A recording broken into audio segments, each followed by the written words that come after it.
morning. So let's have some occult conversations. I know you like, man, it's too early for this, but just, it's not going to be too long, man. So I want to talk about the book of Job, right? Because I be blowing, I wouldn't even say I blow through the Bible, man. I try and study and show thyself approved, right?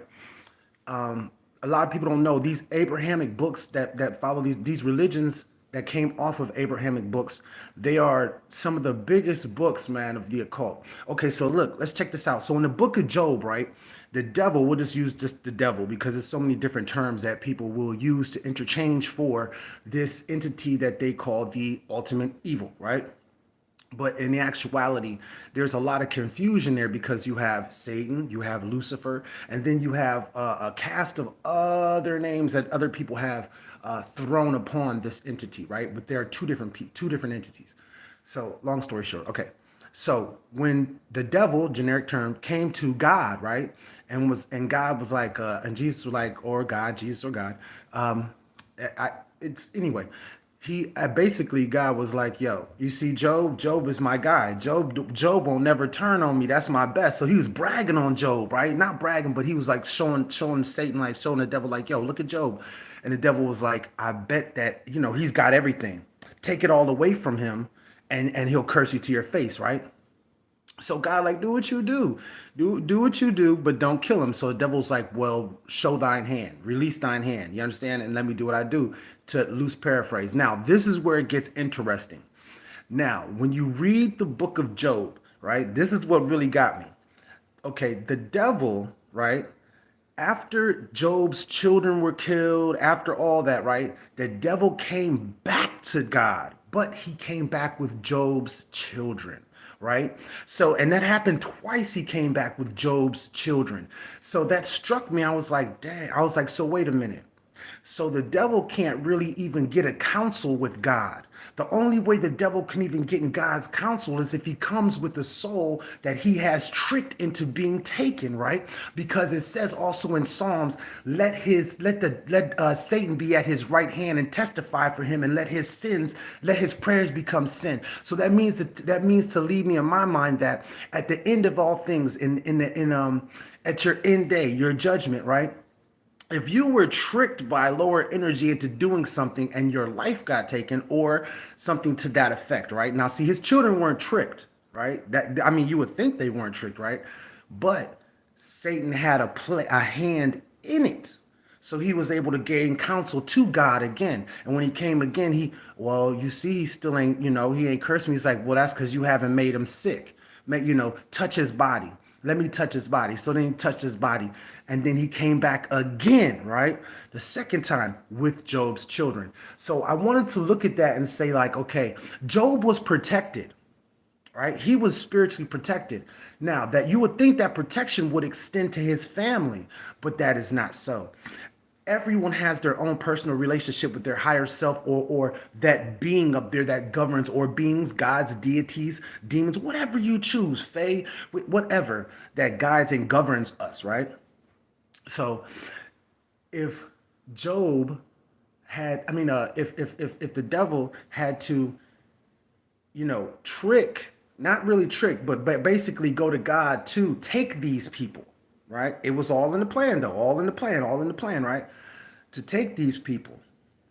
That meant in my mind that why would I just was like, well, what sense would it make? Why would the devil keep trying to get in God's counsel, keep trying to get in God's counsel? But we all know mathematically and through different occult knowledge that the devil's rule is over. The devil only had 6,000 years and his rule is over. So every time that he takes a soul, it is really in fact his way of getting back in God's grace to say, hey man, I bet if you give me some more time, I could take the world down. I bet if you give me some more time, I could burn this some bitch down. And God's like, who knows what God's gonna say, right?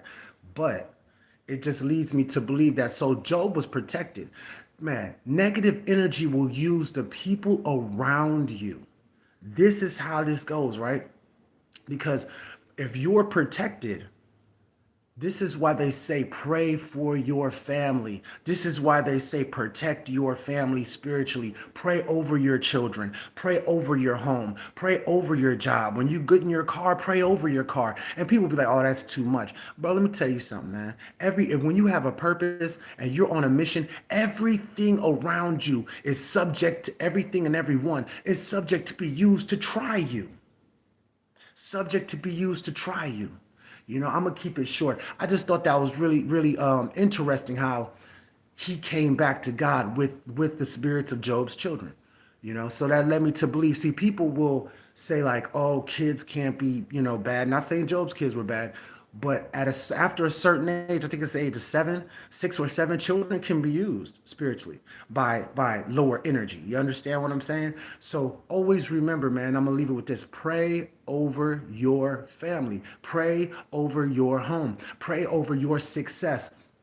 Even pray for your enemies to see the light within themselves, because they only pay attention and attack you because they don't want to pay attention to what they got going on. The only way we'll grow from this situation of people hurting and harming each other is when somebody is the bigger person and says, "You know what? I'm not going to throw a rock back at this person." Why? You cannot hurt a hurting person.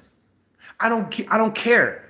I don't care what nobody says. You cannot hurt a person that's hurt already, worse than they've been hurt. Why would you want to add to that, right? Sometimes someone has to be the bigger person and not respond. Everything doesn't deserve a response, right? And pray for these people. Pray for that person. Hey, man, you know what? Because at one point in time, you and that person were probably cool. So you saw greatness in that person and they saw greatness in you. That doesn't mean that greatness left because you guys had a little falling out. No, no. That greatness is still there. Pray that greatness into effect for that person, right?